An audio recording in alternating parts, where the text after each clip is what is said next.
Ang tanong ngayon, magkano ba talaga ang dapat mong emergency fund?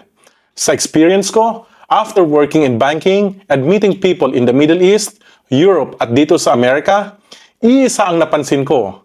Kahit magkakaiba ang kultura at income levels, halos pare-pareho ang advice ng mga financial experts. Magkaroon ng emergency fund bago ka mag-focus sa investing o pagpapalago ng pera. Simple lang ang rule. Start with at least 3 to 6 months of your essential monthly expenses. Hindi ng sweldo mo, expenses mo. Halimbawa, kung ang kailangan mo para mabuhay bawat buwan, rent, pagkain, utilities, or transportation ay 30,000 pesos, then ang target emergency fund mo is between 90 to 180,000 pesos. Pero, huwag ka ma-pressure. Hindi mo kailangang buuin agad. Ang importante, magsimula ka. Kahit 500 or 1,000 pesos every payday.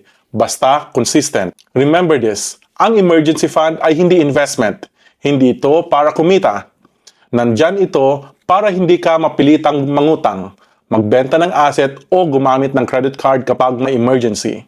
Hindi mo maiiwasan ang emergency. Pero, pwede kang maghanda para dito.